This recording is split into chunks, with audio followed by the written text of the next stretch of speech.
All right, we have multiple pressing stories to get to. Stories that include the thermonuclear bomb that just went off in D.C. yesterday, the blast wave still rolling through the Hill as Donald Trump finalizes his political appointees, choosing Tulsi Gabbard to be Director of National Intelligence, one of the most powerful jobs in all of government. This is important and plays a role as to why he also announced his pick for Attorney General shortly thereafter, Matt Gaetz.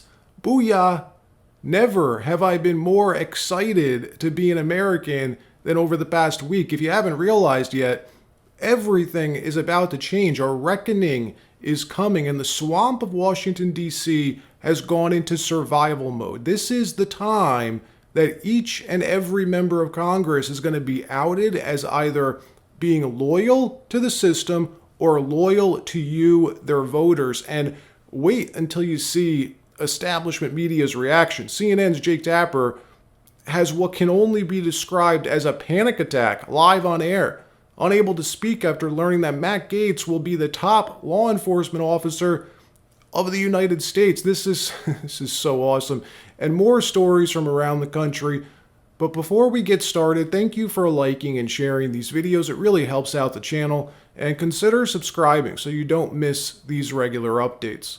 So after the last week of putting together the most based and America First cabinet you've ever seen, Trump tops it off with a giant middle finger to the IC, to the intel community, saying loudly and clearly, "I don't trust you," by announcing Tulsi Gabbard will be the next Director of National Intelligence, one of the most powerful positions in all of government. This job is critical.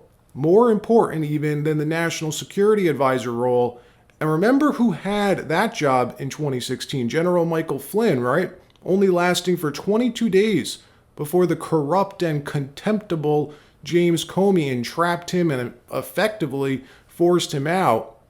There was a reason he was the first person Comey's FBI went after. They moved swiftly to remove him from that job. Flynn understood how the IC worked. They needed him out in order to carry out all of the dirty tricks we saw for the next 4 years.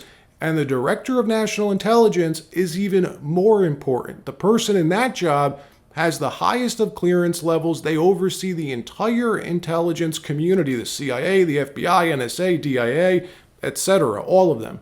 And not just this pick, but all of Trump's cabinet picks show he completely understands what he's up against. Tulsi Gabbard, perfect choice. The only person who would have been even better, in my opinion, would have been RFK Jr., because both of them understand how the intel community operates, using these false flags within false flags to manipulate foreign policy. Tulsi will separate the wheat from the chaff. All streams of intel come through her, through the Director of National Intelligence first, then to the president. And you know it's the right pick when you see every single person on CNN's panel react like this. More now on the MAGA makeover coming to Washington, the Director of National Intelligence. That is a very important job. They prepare the president's daily brief, the readout of every clandestine and concerning development happening across the globe. They oversee the 18 spy agencies working to keep you safe. And Donald Trump wants to give the job to Tulsi Gabbard. Believe it or not, once ran for president, very recently, mind you, as a Democrat. And tonight, on Fox, Gabbard dismissed the concerns gripping the national security community about her getting this gig as the swamp perhaps fights back. Intelligence with the United States government, recognizing that there are people who are at central nodes in our government who are so sympathetic to our adversaries. It's really concerning. And this is not... It's a very confounding. I mean, look, call me crazy, but I think the Director of National Intelligence should be a person who, A, trusts U.S. intelligence, and B, likes U.S. intelligence. I mean, what do we know? She seems to be willing to fall for what Julian Assange or Assange is saying and what Assad is saying and what Putin is saying. That seems on its face kind of problematic. You're absolutely right. That's right. The shift is being from a patriotic American to an American who's supporting Putin, Assad, Erdogan. Then only minutes later, before anyone in D.C. even has a chance to start planning their assault against Tulsi, Trump detonates the mother of all bombs against the deep state, announcing Matt Gaetz to be the next Attorney General. This is crazy. Hands down, the most important pick for any president. It's why JFK chose his brother, Bobby Kennedy, for that job, because the person who heads up the DOJ can either make the president's life extremely easy or very, very painful. We saw that the first time in 2016 when he picked Jeff Sessions, of all people. He just didn't understand the weight of these picks. Trump needs someone in the attorney general job that is 100% MAGA loyal, and Matt Gaetz is like as good as it gets. If Matt Gaetz is approved in the Senate, the next 4 years will be revolutionary, and I'm not using that word lightly. Revolutionary for accountability and for transparency. Already promising to release the Epstein files. Tell all of us what really happened in that jail cell on that island. He's been pushing behind the scenes for UAP disclosure, a big proponent of it. Just last month, he said this about what he believes really happened to Epstein. Watch this. On Epstein, Bill Barr is the one that needs to be called in to give sworn testimony on what happened there at Bureau of Prisons, because that is not that there's just no way that the story you're getting is the real story there. No freaking way, and Bill Barr knows it.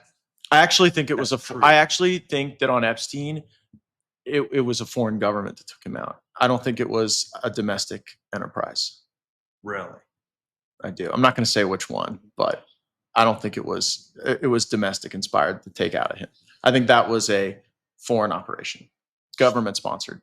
Matt Gaetz is the deep state's worst possible nemesis. This would be catastrophic to the old guard of the Republican Party and to the DC elite writ large, and it's why the media and everyone in Washington is panicking. CNN anchor Jake Tapper yesterday mumbling and fumbling after hearing the news, realizing that Donald Trump isn't messing around this time. Anyone who thought he was were completely wrong. He fully gets what he has to do. Roll the tape.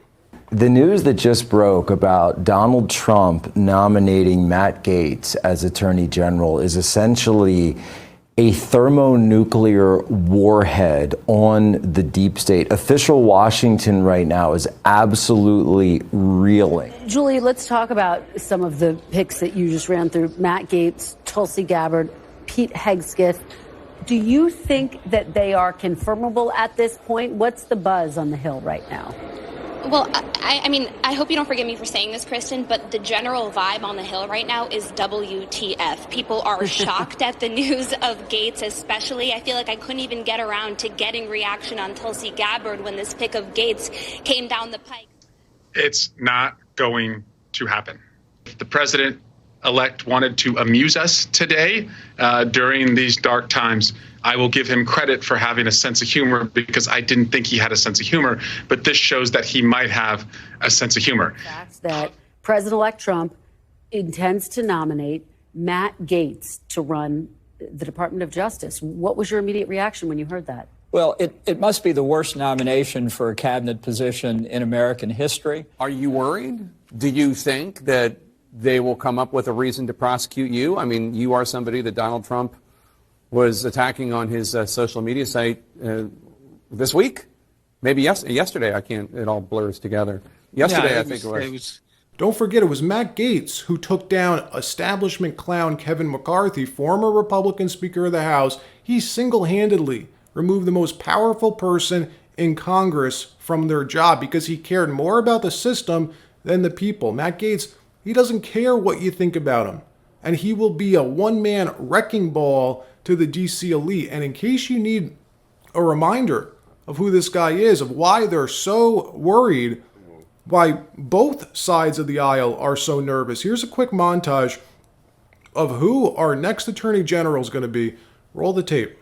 They're actually going to grow, because while they did work requirements, they blew out those programs with expanded eligibility. I'm real glad you guys didn't put work requirements on Medicaid. It probably would have resulted in Medicaid expansion. And when it comes to how those raise money, I take no lecture on asking patriotic Americans to weigh in and contribute to this fight from those who would grovel and bend knee for the lobbyists and special interests who own our leadership, who have boo all you want who have hollowed out this town and have borrowed against the future of our future generations. I'll be happy to fund my political operation through the work of hardworking Americans, $10 and $20 and $30 at a time, and you all keep showing up at the lobbyist fundraisers and see how that goes for you. I reserve. Our voters expect us to have a fighting spirit. If we win this majority back in the House and we don't do what Senator Kennedy demanded, and that is to, get to the bottom of these investigations and deliver wins for our people, then shame on us. And I have a message for anybody that's looking to hire Tony Fauci to be the CEO of their pharmaceutical company or their university president. Don't plan on him being available for work too often, because Jim Jordan and I are going to have him before the House of Representatives answering questions. And I sure hope he doesn't plan to retire in my beautiful Florida like so many people do. I think he ought to retire where he can be closer to his work in Wuhan, China. And now it falls to the Senate. It falls to the Republicans in the Senate to get this cabinet confirmed, to get all this done, to get this dream team confirmed. So will they?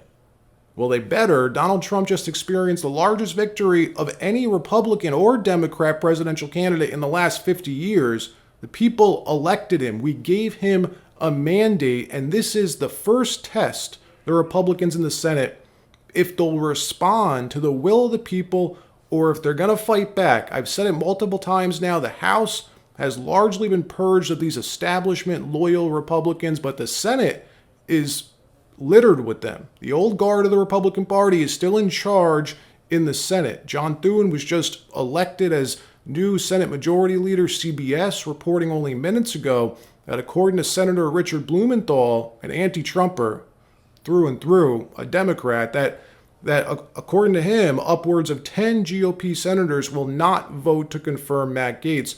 Already, we're seeing some of these Republicans thrashing around, so angry that they're realizing change is coming to Washington. Watch this. I just think it's silly. I believe that the president is probably rewarding him for being such a loyal soldier to the president. But the president is smart enough and his team is smart enough to know that Mr. Gaetz will never get confirmed by the Senate. Mr. Gaetz breaks things to break things, and then once he breaks it even more. And that is somebody who should not be the Attorney General of the United States. I can tell you, I'm not the only one out of 222 that we'll end up with that is happy that he is leaving this conference. In another story, the single most glaring and obvious attack on free speech in my lifetime, the $1.4 billion defamation judgment against Alex Jones, the long 25-year history of Infowars, it appears will officially end today. The left-wing satirical site, The Onion, announced this morning that it won the bankruptcy auction to acquire Infowars. Founded in 1999 by Alex Jones, the New York Times confirmed this reporting this morning after speaking with The Onion. Why they couldn't just ask Alex himself, who has been posting on X about this all morning, that Infowars is being shut down today, saying he just got word 15 minutes ago from his lawyers that they met with the U.S. trustee over his bankruptcy this morning and that they said he's being shut down even without a court order this morning, which begs the question, since Alex is apparently out of work now, could the position of White House press secretary be coming his way? Doubtful, right? But even if it was just for a week, even for 15 minutes to completely own the libs, which Trump is so damn good at, and see the complete meltdown from Democrats if Trump were to announce something like that. Here's Alex in his own words this morning. Ladies and gentlemen, it is 7:50 right now. I'm about to upload this to X. I just got word 15 minutes ago that my lawyers and folks met with the U.S. trustee over our bankruptcy this morning, and they said they're shutting us down even without a court order.